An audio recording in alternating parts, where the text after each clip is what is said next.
പവിത്രത്തിലാണെങ്കിൽ വിക്രത്തെ കാണാൻ മകളുമായി വേദ എത്തുകയാണ് പ്രേക്ഷകരെ, പ്രിയ കൂട്ടുകാരെ. അപ്പോൾ എപ്പിസോഡിലേക്ക് കടക്കുകയാണെങ്കിൽ നമുക്ക് കാണാൻ കഴിയുന്നത് വിക്രമാണെങ്കിൽ വേദയുടെ അച്ഛൻ്റെ അടുത്ത് പറയുകയാണ്. അതായത് വേദ തന്നെ കാണാനായിട്ട് ഒരു തവണ പോലും വന്നില്ലല്ലോ എന്ന് ചോദിക്കുകയാണ്. വേദ ജീവനോടെയുണ്ടോ? എവിടെയാണ് അവൾ എവിടെയാണെന്ന് അച്ഛന് അറിയാമോ എന്ന് ചോദിക്കുന്നു വിക്രം. ഇതേ സമയമാണെങ്കിൽ നമ്മുടെ വേദയുടെ അച്ഛനാണെങ്കിൽ വിക്രത്തിൻ്റെ ചോദ്യങ്ങൾക്ക് മറുപടി കൊടുക്കുന്നില്ല. അപ്പോഴാണെങ്കിൽ നമ്മുടെ വേദയുടെ കാര്യം വീണ്ടും ആവർത്തിക്കുന്നതോടുകൂടി വിക്രം പറയുന്നുണ്ട്, ചിലപ്പോൾ അവൾ വരാത്തത് ഇവിടെ വന്നു കഴിഞ്ഞാൽ വലിയ വല്ല പ്രശ്നങ്ങളും ഉണ്ടാകുമോ എന്ന് വിചാരിച്ചിട്ടായിരിക്കും, ചിലപ്പോൾ അത് ഭയന്നിട്ടായിരിക്കുമെന്ന് പറയുന്നത് കാണാൻ കഴിയും. എന്തായാലും ഞാൻ ജയിൽ മോചിതനാകാറായി എന്ന് അച്ഛന് അവളെ അറിയിക്കാനായിട്ട് കഴിയുമോ എന്ന് ചോദിക്കുന്നത് കാണാനായിട്ട് കഴിയുന്നുണ്ട്, സാധിക്കുന്നുണ്ട് പ്രേക്ഷകരെ, പ്രിയ കൂട്ടുകാരെ. ഇതേ സമയം നമ്മുടെ അച്ഛനാണെങ്കിൽ ഒന്നും മിണ്ടുന്നില്ല. മോനെ, നീ പേടിക്കേണ്ട, അധികം വൈകാതെ തന്നെ നിനക്ക് പുറത്തിറങ്ങാനായിട്ട് കഴിയും. അതായത് അടുത്ത് തന്നെ നീ പുറത്തിറങ്ങുമെന്ന് പറയുന്നത് കാണാൻ കഴിയുന്നു, സാധിക്കുന്നു. ഇതേ സമയമാണെങ്കിൽ നമ്മുടെ വിക്രമാണെങ്കിൽ പോലീസുകാരുടെ കൂടെ ജീപ്പിൽ ജയിലിലേക്ക് പോവുകയാണ് എന്ന് കാണാം. തുടർന്ന് ശ്രീകാന്താണെങ്കിൽ, അതായത് ശ്രീകുമാറാണെങ്കിൽ നമ്മുടെ അച്ഛൻ്റെ അടുത്ത് വന്നിട്ട് പറയുന്നുണ്ട്, അപ്പം നിങ്ങൾക്ക് വേദ എവിടെയാണെന്ന് അറിയാമല്ലേ എന്ന് ചോദിക്കുകയാണ്. ഇതേ സമയമാണെങ്കിൽ വേദ എവിടെയാണെന്നും വേദ എങ്ങനെയാണ് ഇരിക്കുന്നതെന്നൊന്നും എനിക്കറിയുകയൊന്നുമില്ല. എന്തായാലും നിൻ്റെ സ്വത്തിൻ്റെ കാര്യം, നിനക്ക് ആ സ്വത്ത് കിട്ടുമോ ഇല്ലയോ എന്നൊക്കെ എനിക്കിപ്പോൾ പറയാനായിട്ട് കഴിയും എന്ന് പറയുന്നത് കാണാൻ കഴിയുന്നുണ്ട്. അതായത് നിൻ്റെ ആ സ്വത്ത് എൻ്റെ മോൾക്ക് അവകാശപ്പെട്ടതാണ്. ആ സ്വത്ത് നിൻ്റെ കയ്യിൽ നിന്നും തീർച്ചയായിട്ടും അവൾ തിരിച്ച് പിടിച്ചുകൊള്ളും എന്ന് പറയുന്നത് കാണാൻ കഴിയുന്നുണ്ട്. ഇതേ സമയം അങ്ങനെ വല്ല ചിന്തയുണ്ടെങ്കിൽ അച്ഛനത് മാറ്റി വെച്ചേക്ക്.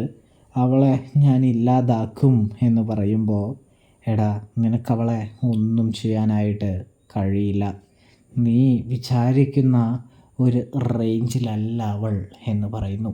പിന്നെ നീ എന്നെ അച്ഛാന്നൊന്നും വിളിക്കേണ്ട ആവശ്യമോ കാര്യമോ സാഹചര്യമോ ഒന്നും തന്നെ ഇല്ല എന്നും പറഞ്ഞു വയ്ക്കുന്നൊരു കാഴ്ച കാണാൻ കഴിയുന്നു, സാധിക്കുന്നു. അതായത് വേറൊന്നുമല്ല, ഞാൻ നിന്നെ മകനായിട്ട് കാണുന്നില്ല. വർഷങ്ങൾക്ക് മുമ്പ് ഞാൻ നിന്നെ മകൻ എന്ന സ്ഥാനത്ത് നിന്ന് നീക്കിക്കളഞ്ഞതാണ്.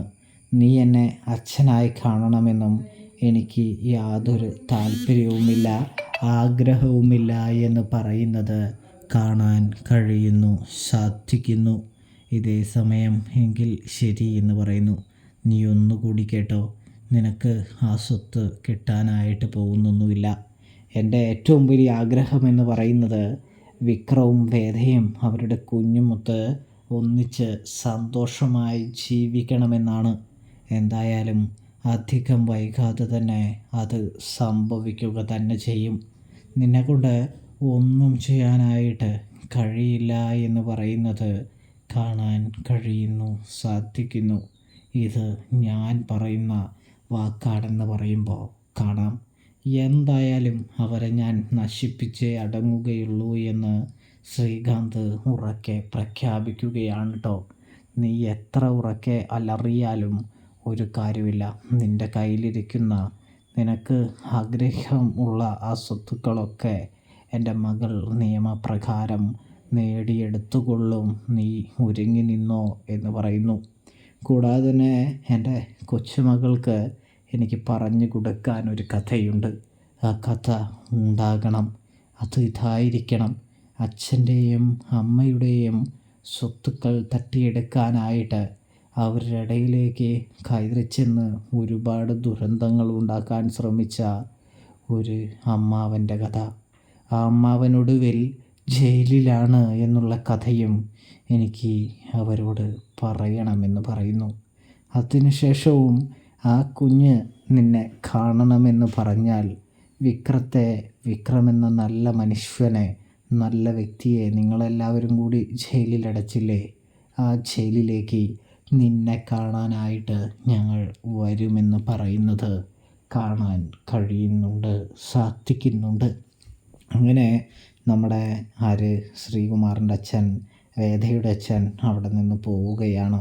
ശ്രീകുമാർ ആകെ പേടിച്ച് വിരളുന്നുണ്ട് എന്ന് കാണാനായിട്ട് സാധിക്കും.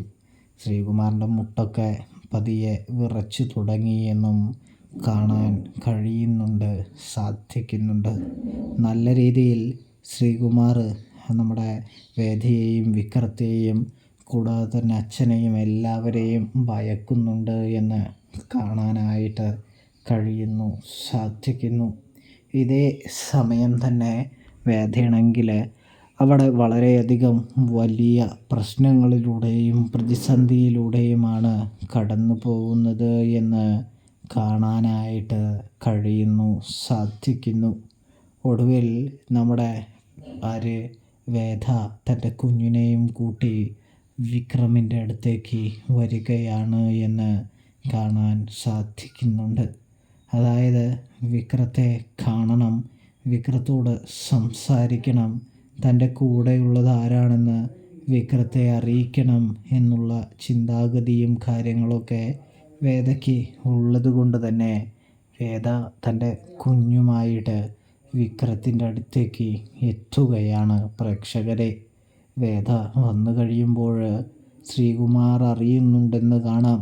ശ്രീകുമാർ അറിയുമ്പോൾ വേദയെയും കുഞ്ഞിനെയും ഇല്ലാതാക്കാനായിട്ടൊരു പദ്ധതി നനയുകയാണ്. ഇതേ സമയം അവർക്ക് രക്ഷാകവചമായി നമ്മുടെ പോലീസ് ഉദ്യോഗസ്ഥൻ സംരക്ഷിച്ച് അവരുടെ വഴി തടസ്സങ്ങളെല്ലാം നീക്കുകയാണ് എന്നും കാണാനായിട്ട് സാധിക്കുന്നുണ്ട്.